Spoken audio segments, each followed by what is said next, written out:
What's up, everyone? Have you ever seen someone, a friend of yours or a colleague or someone you know on social media? They have just done something so amazing. They had huge success and you are genuinely happy for them because, you're not a hater, right? You be happy for other people. But in the back of your mind, you're like, that can never happen for me. I'm happy for such and such, but that can never happen for me.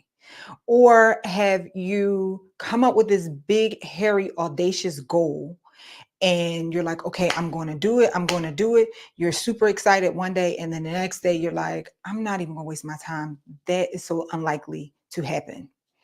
I know it happens to the best of us. It happens to all of us. But what I am describing is called imposter syndrome.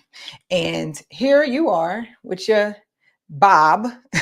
Here's this mountain, and you're scared. You're like, I feel like I can do it. I mean, I bought into the hype when we were in school and they say you can do whatever it is that you want to do. You can achieve anything that you believe, but something inside of me is saying that would never happen for you. So maybe you need to just go after this little mountain. And so today we're going to talk about this and why it's important to eradicate this. And we're going to talk about how to eradicate this, but it's all going to be based on biblical principles. I'm so excited.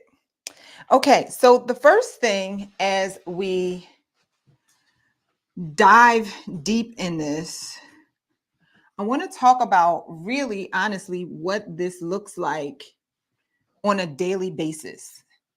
On a daily basis. But before we do that, we need to define a couple of things. So, imposter syndrome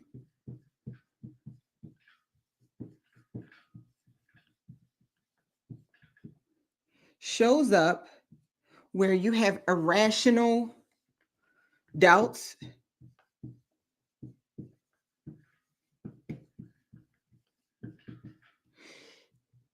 you do what I like to call analysis paralysis. A lot of members, paralysis, I think I'm spelling this right. I ain't never win no spelling bee, so don't judge me. A lot of our members of BTS, when we talk about this, they always say like, hey, I'm experiencing this, I've experienced this. And for those of you who don't know, BTS is our community where people become real estate investors. And so early on in their career, they realize that they've gone through analysis paralysis. The reason that a lot of people who suffer from imposter syndrome go through analysis paralysis is because they will have no problem with opening up their laptop and studying. But when it comes to taking the action, because they have imposter syndrome, they won't do it. So they will continue to study because the studying gives them a dopamine hit. It makes them feel like they're making progress. But we all know that studying without execution literally means nothing. So what they will do, and this could be you, I've done this in the past before. I'm gonna be honest with you. I am terrible at a lot of things. Analysis paralysis is not one of them. I probably have the opposite. I don't analyze enough. I will say, okay, I'm going to do this and then jump out there like a crazy person. But a lot of people who do have analysis paralysis, the reason why you're paralyzed is because you have imposter syndrome. Okay. The other thing that comes with imposter syndrome, this is when people, they win, or I'm going to put winners. They win a lot. They've done some major things. This is something where I suffer. They've done major things in their life and their career, and they have accomplished a lot of impossible things, but they still don't believe that they can do more impossible stuff. They're never convinced. And this might be you, where people are like, we actually have a member in one of our sub communities where she was saying, like, I don't know why this particular thing scares me. Everybody in my family is like, hey, we know if anybody can do it, it's you. So you're super capable, but you have convinced everyone around you how capable you are, but you haven't convinced yourself. And so this shows up as imposter syndrome. That's what it looks like. So what I want to tell you is that the Bible actually talks a lot about imposter syndrome. Okay. It talks a lot about imposter syndrome. Well, it doesn't talk a lot about it. It's one particular scripture that is very powerful, but it does talk about imposter syndrome. Does this phrase come up in the scripture? No, but that's okay. That's okay. Imposter syndrome is this, like I said, those three characteristics over time, like no matter what, you cannot defeat it. And it usually shows up in multiple areas of your life or multiple areas in your business. The Bible calls imposter syndrome the spirit of fear.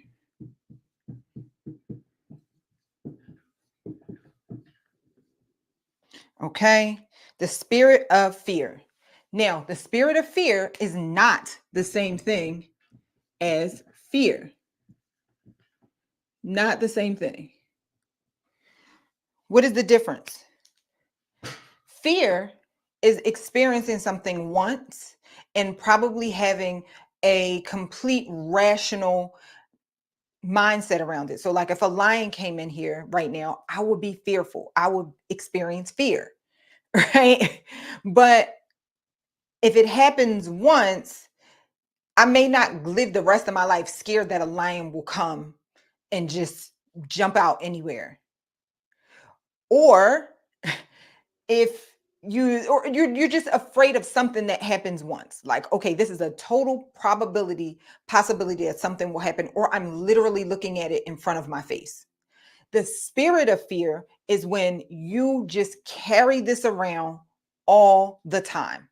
You are coming up with ideas for why you can't do something. You're fearful of this thing in multiple areas of your life. You think this could never happen for me when you have no empirical evidence why this would never happen for you. When the thing that happened to the person that you're proud of, they had no evidence that it would happen to them either, but they believed. And so you're just like, hey, I'm different and I'm just fearful of everything. I come up with ideas for why something can't work. Here's another way that this actually shows up too. I've seen this and I've done this, where you may have someone that's very supportive of you in your life, in your business, and they may be giving you a pep talk. And as they're giving you the pep talk, you're coming up with reasons for why why they don't know what they're talking about. Hey, you can do this. You've done this in the past. Yeah, I did this in the past, but this was different. Yeah, you can do this because you're super talented. Yeah, I'm talented, but when I won an award, the award was given to me by losers. Like you coming up with all these different reasons for why you can't be convinced that you're capable of doing the thing, right? And so that spirit of fear, where you're just irrationally coming up with reasons and this spirit is on you. It's not just a one-off thing. You're constantly walking around in fear of this thing that could be good for you, this thing that might be bad for you. Doesn't matter. You just have this fear and it's completely irrational.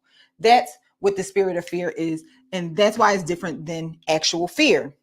I want to point out a phrase that's very common in the Bible, specifically in the old scripture, where God says, fear not and be of good courage.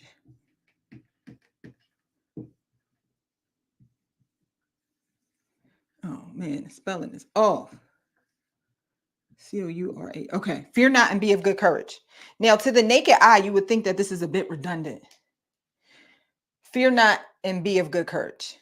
It's the same thing. It's not. Fear not. So, first of all, fear not refers to this spirit of fear.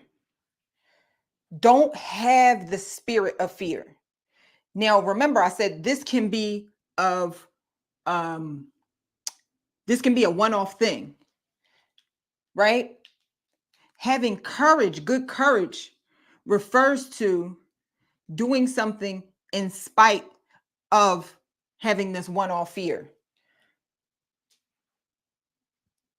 You can't have courage without fear, but you can fear not.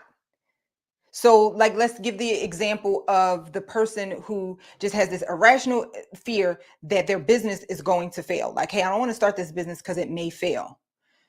That's the spirit of fear. You're not faced with a real threat.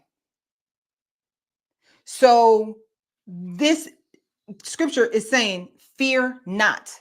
Don't be fearful. Be of good courage means, hey, when something is in front of you that really is a threat, have good courage. There's also bad courage, which is kind of like witchcraft. We don't have time to get into that. But be of good courage, basically have courage in the Lord. So this thing is right there. Someone is standing in front of you with a sword. This is where good courage will be. But fear not is like, hey, we're marching to war. Nothing hasn't happened yet. So we're marching to war. That's not having the spirit of fear. So you're not even thinking about the bad thing that hasn't happened yet. Hopefully that makes sense. Okay. If it doesn't, let me know in the chat. What's up, you guys? What's up? What's up? What's up, y'all? Okay. The next thing I want to talk about is the scripture around the spirit of fear that I want to really bring to your attention. If you realize that you have imposter syndrome, this scripture will like totally blow your mind. The scripture is, and you probably have heard it, 2 Timothy 1:4 or 1:7. I can't remember. But for God did not give us the spirit of fear. Let me turn around. For God did not give us the spirit of fear. He gave us the spirit of love, power, and self-discipline. So what I want to do is right here, we got the spirit of fear. And then over here on the other side, actually, I'm going to erase this.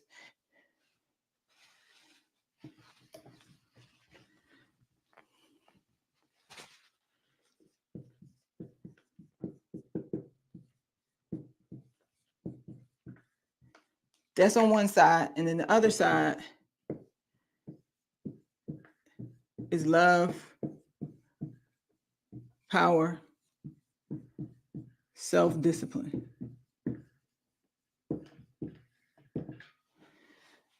Okay. So the first thing about this scripture, like I said, God did not give us the spirit. Yes. Yes. You're out of focus again. Okay. Thank you. Thank you. Thank God we got somebody on here. All right.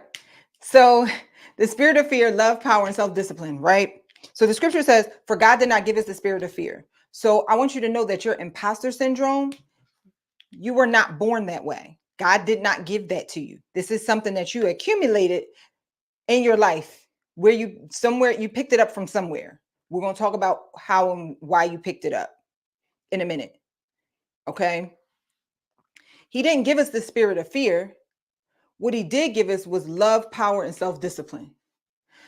So what this says to me is that these three emotions, substances are exact opposites of this. We're going to talk about why they're the exact opposites of this. It's mind-blowing, mind-blowing. Okay. So if we know when you start to feel imposter syndrome, always just try to remember this scripture because it reminds you that this is not a part of who you are. You picked it up or it was forced on you. And then you can remember if you experience these emotions, substances, then you know it literally blocks this imposter syndrome. Let's talk about why. So remember, we've been talking a lot about dealing with the conscious and the subconscious level.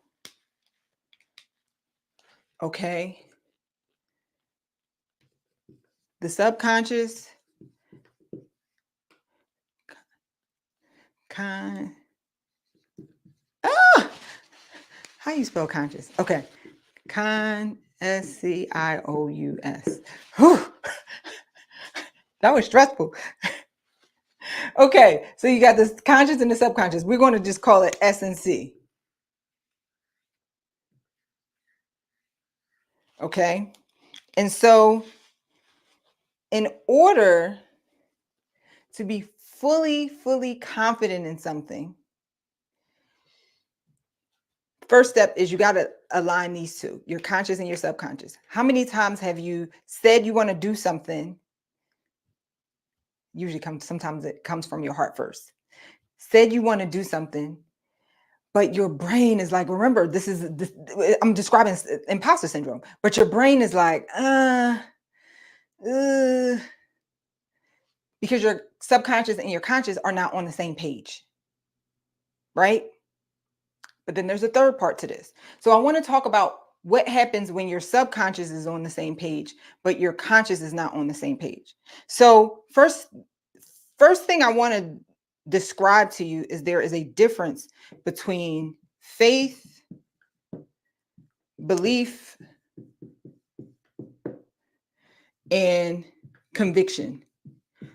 These words are used interchangeably, and a lot of times the translation isn't the right translation, the exact translations in the scripture, but these are different.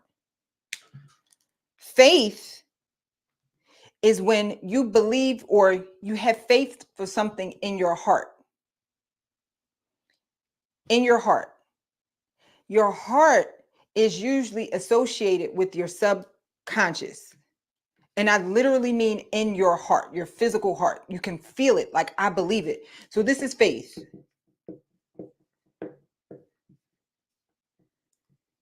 The best way I can describe this is when we're talking about our relationship with Christ, we usually have faith in him because we know it in our hearts. It's kind of like built in. We know it in our hearts. This is faith unto salvation. But a lot of Christians, I'm gonna draw a line here. A lot of Christians stop at salvation. They only focus on the faith and the salvation, and they believe in their heart that Jesus died for them. They believe anything in their heart. They just focus on their heart. Your conscience is associated with your mind up here, this part of your mind, your brain. So when you know, like, hey, I can buy these properties, I can climb this mountain, but your mind is like, nah, you can't do it. But you know it deep down, but your mind is telling you, oh, that's usually your conscious saying, no. Sometimes it's flip-flopped. Okay, this is belief unto actualization.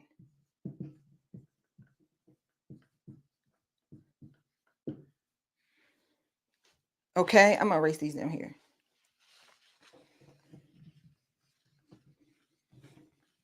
Belief unto actualization means that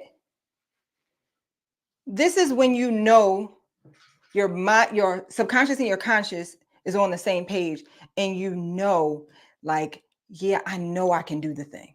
I know I can affect my reality. I know that I can affect it. Okay?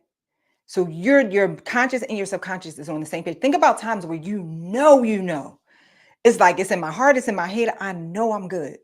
I know I'm gonna do this because I know that I can affect my reality. That's belief unto actualization. Then there's another part about it, another level, which is conviction. Conviction is when you're like, this can happen any day. And the reason I'm convicted of this is because I put in the work. I put in the work emotionally, spiritually, and possibly even in the physical world. Like I have had this idea, my conscious and my subconscious have been on the same page for so long. I am thoroughly convicted that this can happen in any minute. Okay? Now, when you have imposter syndrome, you are missing one of these three, sometimes all three. You're also not on the same page with one of these is off. Your subconscious, you could believe in your mind, not in your subconscious. You could be trying to have conviction, but neither one of these are on the same page. That's really what imposter syndrome is all about. These get knocked off because something or someone gave you an emotional experience to knock one of these off. In the past, you told yourself something over and over and over again. Someone said something to you. You had a big failure in the past, so it knocks one of these out. Now, we've talked already so much about how to get your conscious and your subconscious on the same page. If you have not seen that, go on this YouTube channel. I got some content for you about how to reprogram your subconscious, because your mind is a little bit more easy to program. Like your conscious mind is easier to program than your subconscious mind. Okay. Now, what I want you to see here is that these three are actually in direct correlation with these three. I believe, I've gone through this quite a few times. Power is here. Now, let me tell you a little bit word about power, a little bit more about power, because you're probably thinking it. The love is here. But I'm going to tell you why I believe that the power is on the subconscious level. Power here doesn't mean power over people. It means, the Greek translation is dynamios, which means explosiveness, like forceful. You when you decide, you're like, I'm going to get up and do it. Right? And so this is really a heart thing. This is one of those things where you're like, okay, I'm going to do it. Love is really a action. It's less of a feeling. It's a verb. And so it's something that you can choose to do on the mind level. So when you experience these emotions, you can literally directly get these things lined up. So if you are suffering imposter syndrome, I love this, because there is a misalignment in the thing that you want, and you, for some reason, are not in love with the process. You're not experiencing the joy of the process. Maybe the process is like what daunts you. And this is great, because you can literally make yourself love something. I know y'all probably don't believe me, but you can, because remember, it is a verb. How many times have you loved someone that once you got up out of the spell, you was like, how? Because you were making yourself love that person. Because you made a decision. I love you. Okay. Now, this last one is very, I love how it coincides with the conviction part, because this is all about self-discipline, what you do here, right? So you can get thoroughly convicted with self-discipline. The other way that the scripture translate this is sobriety, self-control. It's probably like 7 or 8 different translations, but these are my favorite ones: self-discipline, sobriety, self-control.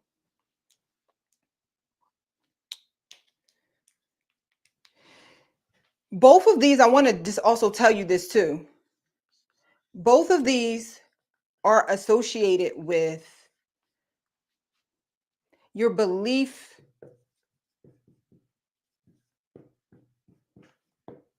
in the possibilities of God. The conscious and the subconscious. You're like, I believe that God can do this on a conscious and a subconscious level. This one is associated with your belief in yourself.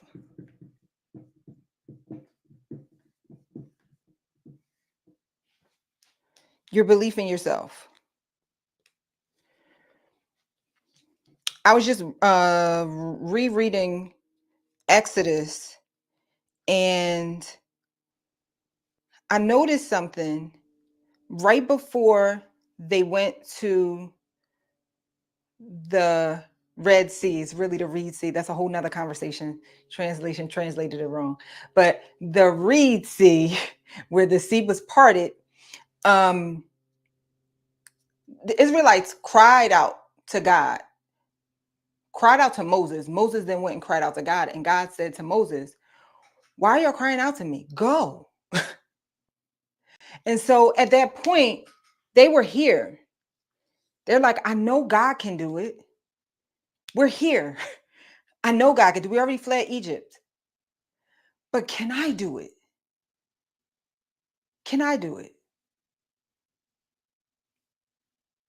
And that's a lot of times where we get caught up.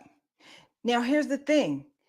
On this level, I love how one of the translations is sobriety. When you don't believe you can do something based off of no evidence, especially if you've done something before, it suggests that you are drunk. You are living in an altered state. Your perception is altered. You are drunk. You are drunk with fear. Remember, this is not fear as a one-time thing. This is a fear that you've been experiencing. You're drunk with fear. And this self-discipline and self-control suggests that we can overcome that drunkenness by being disciplined. Disciplined in believing in ourselves, disciplined in executing every day. I'm going to tell y'all, I had a really rough day today. I did not want to get on. Let me rephrase that. I actually love this. This is why I'm shifting in this gear. I actually love doing this, but I also wanted to lay down and go to sleep today. I am tired. But I already had it scheduled that I was going to do this today. And I also see all the comments in YouTube where y'all are all like, I love the fact that Black women are talking about this. This is dope. Y'all don't even understand how y'all like blessing me. What's up? Y'all don't even understand how y'all blessing me. That's the discipline. I already know. I already know this up here. I already know. God got it. God holding it down for me, especially with this new brand and the new. By the way, if you are a business owner, part-time business owner, and you're looking to leave your job so that you can focus on your business, like you've been having so much success in your job, you've been earning that company a whole bunch of money, and you're like, listen, I ain't been able to really do this in the business, and you're looking to 2x to 7x your income, I have a program that's perfect for you. You can join the wait list down below for our God Goals and Money Income Accelerator. It takes you through a 4-phase process that really lays it out. We first work on your head, then we work on the business. I don't want you working on nothing that your head ain't right. Because guess what? Let me just come back to this. I'm gonna give y'all an example of two different people. Okay. Hopefully y'all got all this. We're gonna just FYI for the income accelerator, we're opening the door just for a couple of days. And it's on the 21st, I think it is. So you're only going to have opportunity to get up in there. Okay. I'm excited. Y'all know I've been an entrepreneur for 14 years, right? Okay. So,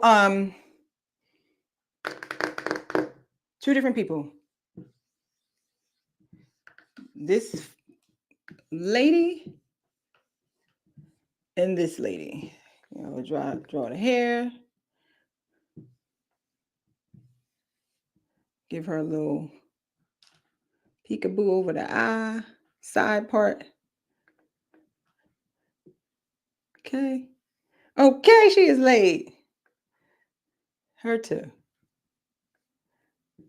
Okay. Laid. So both of these people making same money, same intelligence. They both super smart. I mean, smart. Smart like you. Super smart. And they both decided that they want to start their own business. Could be selling clothes, could be starting a consulting agency, doesn't matter. And they both have good courage. Because guess what? Her name is Tamika. And then her name is Lisa. Okay. They both got good courage. Both Tamika and Lisa. I get a new marker. Good courage. That's what this says. Okay. Both Tamika and Lisa have they had it rough growing up, but they overcame. They both come from projects. They overcame. They went to school, got straight A's, all that. Mom was on crack. Both of them did the work while mom was asleep, laid out on crack. Did their homework. Fed the little brothers and sisters. They both got good courage. They know how to push through when the fear is right there. Mom laying on the floor, strung out on crack. And you pushing through. That's the fear in your face. The threat is there. Okay. So they both got good courage. They know how to push through. But Lisa has imposter syndrome. She is fearful of, I've never owned a business before. I've never been a full-time entrepreneur. What am I going to do if this check is not promised tomorrow? What am I going to do? I can't do this. I can't do it. I'm not one of them people. I need a guaranteed check. I need it tomorrow. But this one, Tamika, she's not even thinking about that. She like, yo, I overcame. If I could study for the SATs in one night and pull out with a 1600, I could do anything. I know this business is going to succeed. If it don't, I'm not even worried about that. I know I'll figure it out. I'm not even worried about that. And they both go and do the same exact thing. They study under the same mentors. They take the same classes. The mentor is not me, by the way. They take the same classes. They bust the same moves. Guess who's going to get so much further? Tamika, even though they did the same things. Tamika. Because this one got the spirit of fear. She got imposter syndrome. Somewhere she's lacking love, power, and self-discipline. She lacking one or all three. Who do you want to be? This is why when I developed the program for the God Goals and Money Income Accelerator, it is a lot of work, but can be done in a short amount of time. The type of work that can take people years to do. You can do it if you blast through this program, you can do it in 30, 60 days. Okay. Before we even get to the stuff that I know really well, the marketing, the business, the systems, the structure, all that stuff that I know really, really well. Before we get to that, we spend so much time working on this. That her beautiful bust down is covering the brain, the headpiece. Because I don't care how much you know. If you're walking around in imposter syndrome, You are not going to win. You're not. And you have to have a tool, a mechanism to be able to get rid of it, plus other blockers, plus other stuff that we have to cover. We gotta talk about the keys to the kingdom and get you the keys that Jesus talks about, that he lays out in the scripture. Get you the keys, and then have you walk through the door that he talks about as well. So we got to get rid of all of that stuff so that the actual work that you do matters. Okay? Anybody have any questions for me? If you want to get on a wait list for the Goggles and Money Income Accelerator, the link is below. You don't have to do anything. You have to pay, nothing. Just get on a wait list because the doors will open and they will close. They only could be open for a couple days. I promise you. Go to the link below. What's up, y'all? Anybody got any questions? All right. I love y'all. I want y'all to have a great night, and I will likely see y'all next week.